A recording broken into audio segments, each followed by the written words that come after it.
हम लोग दलित पैंथर नहीं है। बाबा साहब आंबेडकर भी दलित पैंथर नहीं थे, दिमाग से लड़ने वाले थे, दिमाग से लड़ते थे। जब 1927 को ऐसा ही प्रसंग आया था चौधार तालाब पर,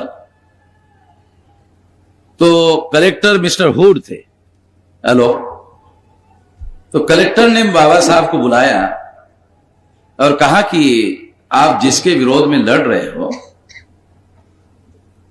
उसमें मेरा समर्थन है, मैं आपके साथ में हूं, मगर हाईकोर्ट का ऑर्डर आया है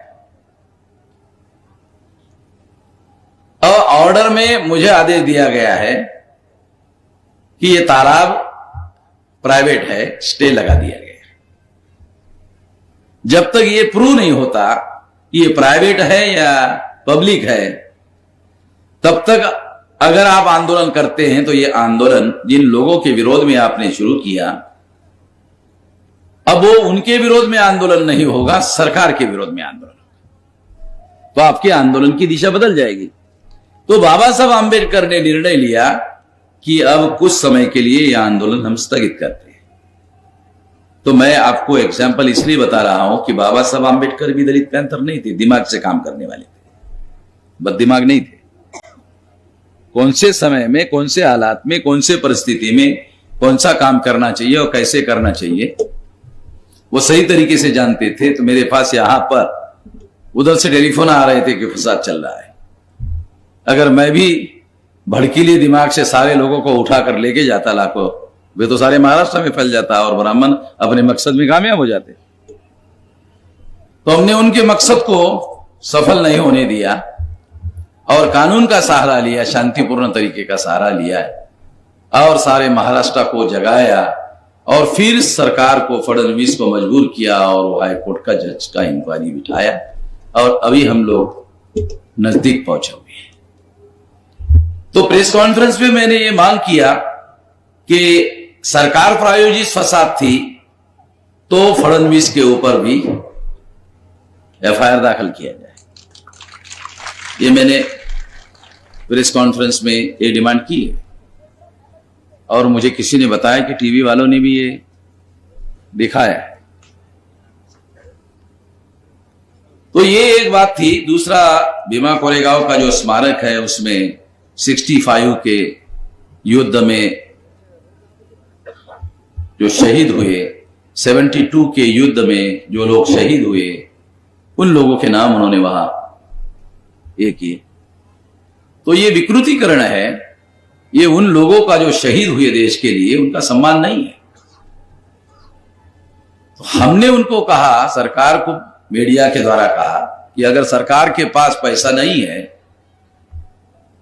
62 के युद्ध में और 65 के युद्ध में और 72 के युद्ध में मरने वाले जो लोग हैं, शहीद होने वाले लोग हैं, उनका स्मारक बनाने के लिए हम भी डोनेशन सरकार को देने के लिए तैयार है।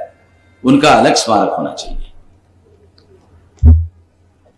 तो वहां के पत्रकार ने, मैं युद्ध में शहीद हुए लोगों का अवमान कर रहा हूं, ऐसी उल्टी खबर छापी।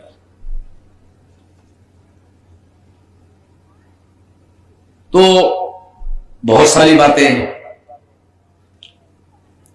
तो मैं आप लोगों को यह बताना चाहता हूं कि अब सरकार ने 45,000 लोगों के ऊपर से केसेस पीछे लेने का फैसला किया है।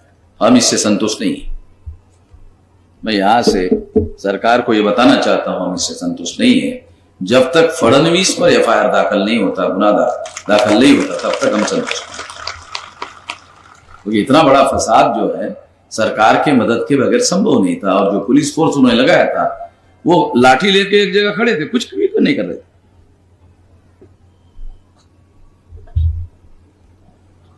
ऊपर से ऐसे आदेश थे, जैसे आदेश उनको थे वैसे वो काम कर रहे थे। तो मैं आप लोगों को ये बताना चाहता हूं